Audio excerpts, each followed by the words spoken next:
Hi കൂട്ടുകാരെ, സുഖല്ലേ? അപ്പം ഞാനിന്ന് ഉണ്ടാക്കാൻ പോകുന്നത് വളരെ ഹെൽത്തി ആയിട്ടുള്ള ഒരു സ്നാക്കാണ്, അതേപോലെ ടേസ്റ്റി ആയിട്ടുള്ളതാണ്. അപ്പോൾ അതിനു വേണ്ടി 2 നേന്ത്രപ്പഴം എടുത്തിട്ടുണ്ട്. മീഡിയം സൈസിലുള്ള 2 നേന്ത്രപ്പഴമാണ്. അധികം പഴുത്ത് ഉടയേണ്ട ആവശ്യമൊന്നുമില്ല, കുറച്ച് പഴുത്ത് കിട്ടിയാൽ മതി. അപ്പോൾ അതിന് വേണ്ടിയിട്ട് പഴമല്ല ഇതുപോലെ ചെറിയ കഷ്ണങ്ങളായിട്ട് നമുക്ക് മുറിച്ചെടുക്കാനുണ്ട്. അതിനകത്തേക്ക് തന്നെ ഇനി 1 കപ്പ് ഓട്സും വേണം, ഒരു 1/2 കപ്പ് തേങ്ങ ചിരവിയതുമാണ് വേണ്ടത്. അങ്ങനെ പഴങ്ങളെല്ലാം കട്ട് ചെയ്തെടുത്തിട്ടുണ്ട്.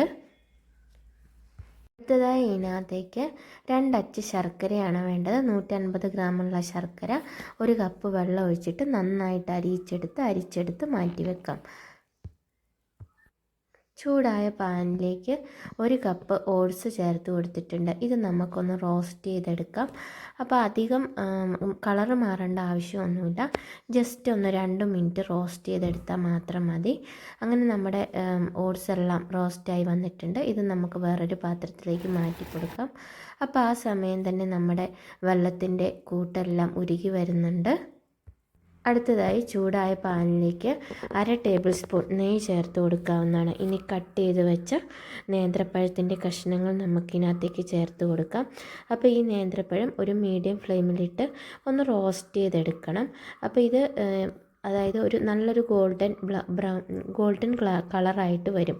അതാണ് ഇതിൻ്റെ പാകം എന്ന് പറയുന്നത്. 2-3 മിനിറ്റ് വഴറ്റുമ്പം തന്നെ നമുക്കത് റെഡിയായി കിട്ടും. അങ്ങനെ പഴമെല്ലാം നമ്മൾക്ക് നല്ല ഗോൾഡൻ കളറായി കിട്ടിയിട്ടുണ്ട്. അപ്പോൾ ഈ സമയത്ത് നമുക്ക് 1/2 കപ്പ് തേങ്ങ ഇതിനകത്തേക്ക് ചേർത്ത് കൊടുക്കാം. തേങ്ങ ഇതുപോലെ ഒന്ന് 2 മിനിറ്റ് മാത്രം ഒന്ന് റോസ്റ്റ് ചെയ്തെടുത്താൽ മതി. അതും കളർ മാറേണ്ട ആവശ്യമൊന്നുമില്ല, പെട്ടെന്ന് റെഡിയായി കിട്ടുന്നൊരു സ്നാക്കാണ്. അപ്പം നിങ്ങൾക്ക് ഇനി അടുത്ത റെസിപ്പി ഹെൽത്തി ആയിട്ടുള്ള എന്താ വേണ്ടതെന്നൊന്ന് കമൻറ്റ് ചെയ്യണേ. അതായത് ഞാനൊരു നേഴ്സും കൂടെയാണ്, അതുകൊണ്ട് നിങ്ങൾക്ക് ഡയബറ്റിക് സ്പെഷ്യലായിട്ട് ഷുഗർ കൺട്രോൾ ചെയ്യാനൊക്കെ എന്തെങ്കിലും റെസിപ്പിയോ അതിൻ്റെ കാര്യങ്ങളൊക്കെ അറിയണമെന്നുണ്ടെങ്കിലോ ഒക്കെ മെസ്സേജ് ചെയ്യണേ ഒന്ന്. അപ്പം നമുക്ക് ഇതിനകത്തേക്ക്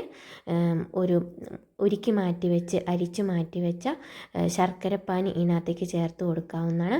അതെല്ലാം കൂടെ ഒന്ന് നമുക്ക് യോജിപ്പിച്ച് കൊടുക്കാം നല്ല രീതിയിൽ. അപ്പോൾ ഈ സമയത്ത് നമുക്ക് അധികം ഹൈ ഫ്ലെയിമിൽ വെക്കേണ്ട കാര്യമില്ല, മീഡിയത്തിൻ്റെയും ലോ ഫ്ലെയിമിൻ്റെയും ഇടയിൽ വെച്ചാൽ മതി. അപ്പോൾ ഇനി ഇതെല്ലാം പഴവും തേങ്ങയും ഇതെല്ലാം നല്ല രീതിയിലൊന്ന് കുക്കായി കിട്ടണം. അതിന് വേണ്ടിയിട്ട് നമുക്കിതൊന്ന് ഒരു 2-3 മിനിറ്റ് നേരം ഒന്ന് അടച്ചു വെച്ച് വേവിക്കണം. അപ്പം തന്നെ പഴം നമുക്ക് നന്നായിട്ട് ഉടഞ്ഞു കിട്ടുന്നതായിരിക്കും. അപ്പോൾ അടച്ചു വെച്ച് എടുക്കാം. ആ സമയം കൊണ്ട് നമ്മുടെ ഓട്സ് എല്ലാം തണുത്ത് കിട്ടിയിട്ടുണ്ട്. ഇത് നമുക്കൊരു മിക്സിയുടെ ജാറിലിട്ടിട്ട് നന്നായിട്ട് പൊടിച്ചെടുക്കാവുന്നതാണ്. അങ്ങനെ നമ്മുടെ പഴവും എല്ലാം വെന്ത് കിട്ടിയിട്ടുണ്ട്. പഴം നല്ല സെറ്റായി വന്നിട്ടുണ്ട്, നല്ല ഉടഞ്ഞ് നല്ല പാകത്തിലായി കിട്ടിയിട്ടുണ്ട്. ജസ്റ്റ് നമുക്ക് തവി വെച്ചിട്ട് ജസ്റ്റ് ഒന്ന് ഉടച്ചു കൊടുക്കുക മാത്രമേ വേണ്ടൂ. ലോ ഫ്ലെയിമിൽ ഇട്ടതിന് ശേഷം നമുക്ക് ഓട്സിൻ്റെ കൂട്ട് ഇതിനകത്തേക്ക് ചേർത്ത് കൊടുക്കാവുന്നതാണ്. ഇതെല്ലാം കൂടെ ഇനി ഓട്സും പഴവും എല്ലാം ഇനി മീഡിയം ഫ്ലെയിമിലേക്ക് മാറ്റിക്കോളൂ. അപ്പോൾ ഓട്സും പഴവും എല്ലാം നല്ല രീതിയിൽ ഒന്ന് നമുക്ക് മിക്സ് ചെയ്തെടുക്കാം.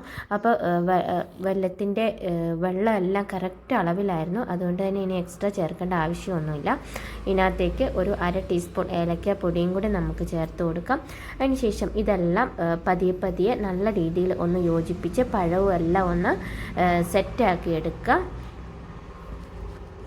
പഴവും ഓട്സും എല്ലാം നല്ല രീതിയിൽ തന്നെ സെറ്റായി വന്നിട്ടുണ്ട്. അത് കുറച്ചൊരു 2 മിനിറ്റ് നേരം ഇങ്ങനെ, അപ്പോൾ ഓട്സിന് അധികം വേവൊന്നുമില്ല, അതുകൊണ്ട് തന്നെ ഇത് ഈ തീയിൽ കിടന്ന് തന്നെ അത് വെന്ത് കിട്ടിക്കോളും. അപ്പോൾ നമ്മുടെ ഓട്സും പഴവുമായിട്ടുള്ള സ്നാക്സിൻ്റെ കൂട്ട് നമുക്ക് റെഡിയായി കിട്ടിയിട്ടുണ്ട്. ഇനി ജസ്റ്റ് ഇതൊന്ന് ചൂടാറാൻ വേണ്ടിയിട്ട് നമുക്ക് മാറ്റി വെക്കാം. അപ്പം നമ്മുടെ സ്നാക്സ് ഇപ്പോൾ ചെറിയ ഒരു ചൂട് മാത്രമേ ഉള്ളൂ. അതിങ്ങനെ കൈ വെച്ചിട്ട് നമുക്ക് ബോൾസാക്കി എടുക്കാവുന്നതാണ്. ഞാൻ ഈ സമയത്ത് കയ്യിൽ നെയ്യൊന്നും തടവിയിട്ടൊന്നുമില്ല, അല്ലാണ്ട് തന്നെ നമുക്ക് നല്ല ഷേപ്പിൽ ഇത് ബോൾസാക്കി എടുക്കാൻ വേണ്ടിയിട്ട് പറ്റും.